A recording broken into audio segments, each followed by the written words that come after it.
Alright, I somehow lost it. Today is Monday, September the 15th. Get over here and the Union engines with the Coke Express are just sitting here. If I'm right, it's going to pull all the way through and the caboose will come over here, then it'll back out on another, or be shoved out on another track. I got 251 and 85 degrees. 86 degrees. I started this and realized I didn't have it on there when I picked it back up, Dean. Look at that lovely blue exhaust.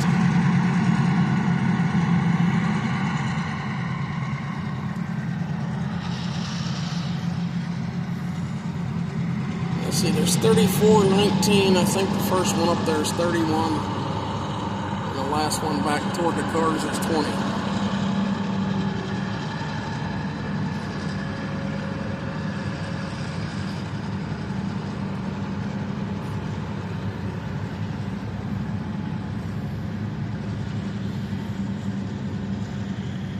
And I wonder if they have odometers in them.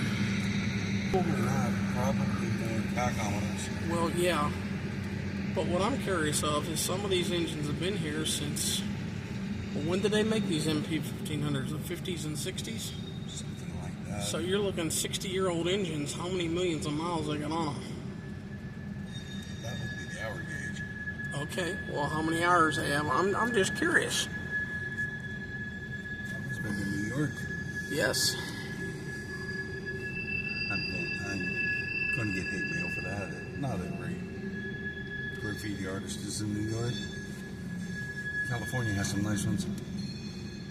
Well, there's a car every so often that says Tubby on it. Graffiti. I don't know who Tubby is, but on the CSX lines, this is Union Railroad line, on the CSX lines, on a lot of the coal cars, you see the Tubby moniker. And every so often there's one on these CSX cars here. It will say Tubby. And every time I see it, I say, hey, there's Tubby, missed you. If that's the case, odds are real good he's in the area. I mean, how many yards do you have around here? I wish I knew an answer to that. I don't. But I do know these CSX Coke Express cars. They go down through McKeesport and up toward West Newton. I've seen them on the other side of the river on the CSX line I'm sorry, not the other side of the river.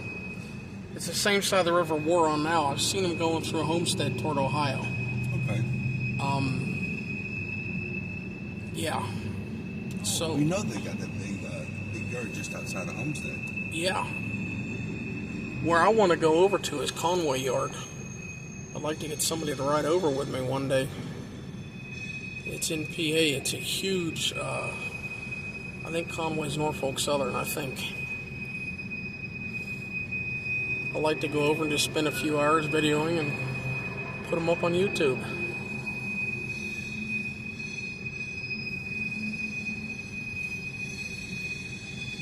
I'm surprised it only had 4 engines on it today. Probably expecting a smaller train.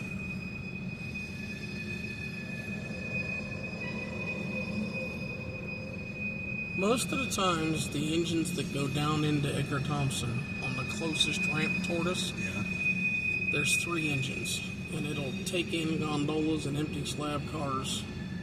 Loaded gondolas and empty slab cars it'll take in, and it'll push out empty gondolas and loaded slab cars.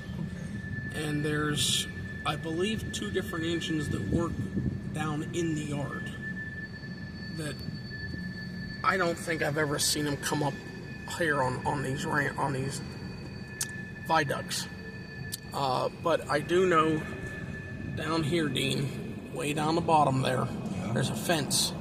There's a train track that runs back there and goes all the way behind this hillside over here, over to Keystone Commons.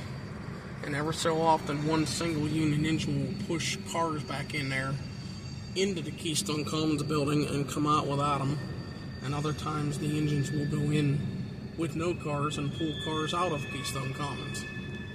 I don't know what Keystone Commons does, but it's a big, long building back over here.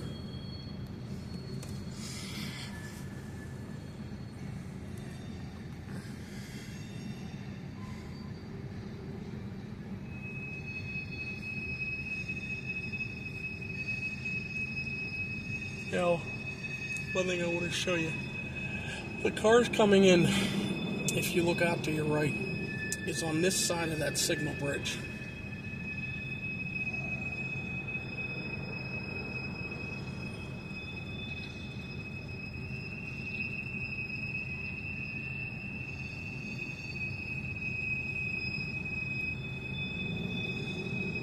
Here's Caboose. See how they're on this side of the signal bridge? Mm-hmm. When they push back out, they're going to go underneath the signal bridge. This is a big Y, is what this is for the Union. And they turn the trains here. You're talking this Keystone Commons? Yes. Multi-use urban industrial park in East Pittsburgh. Okay, that's what it is down here. I can actually cross the road here and show it to you.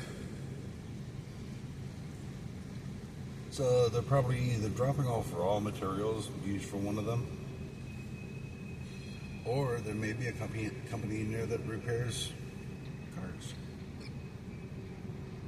That's possible. And I think that's 104, isn't it? Or is that 102? Where? The Caboose, 102. It's got all the handprints on it. All those red marks years ago, I don't know whether it was the employees or the employees' kids' or what, but when they painted these, they let everybody dip their hand in the red paint and put their handprints up on the Caboose. And that's 102. I'm surprised you're not stopping. Well, it seems to be slowing. Yeah, but normally they stop with a Caboose right next to that signal tire. Better Wi-Fi today? Maybe. Now we'll probably watch. There's two red lights up there, and they're the upper lights. Yeah.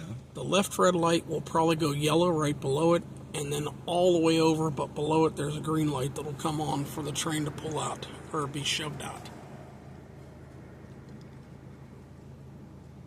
We're talking going down? Or it's going to be shoved back that way.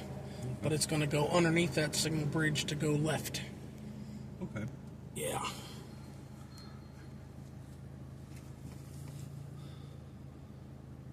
And if any of you that may be watching knows that I'm wrong for what I think's going on, please leave me a message and tell me.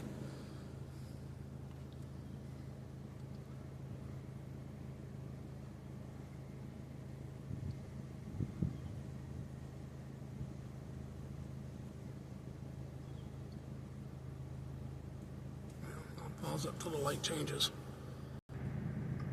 Light has gone yellow. It is 2:59. It's off now, so I can only assume that's green. Yeah, the lower left green's on, all the way over, and he's standing out there to watch for.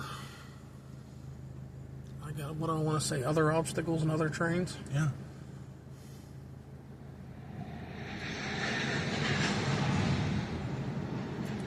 Every time I hear that, I think that has to jar the bones of the person standing there. Cushions. Maybe cushion springs. Possible. Now, as soon as that Caboose goes under this signal tire, Yeah. that light's going to go from that lower green to the upper red, Dean.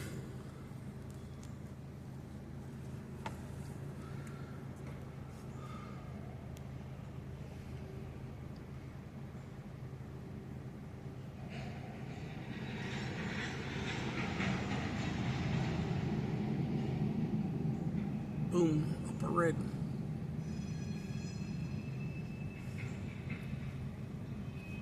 They're called a block between each signal. Yeah. So it's a block between that signal and that one there. And when it's red, that means there's something occupying the rails in that block.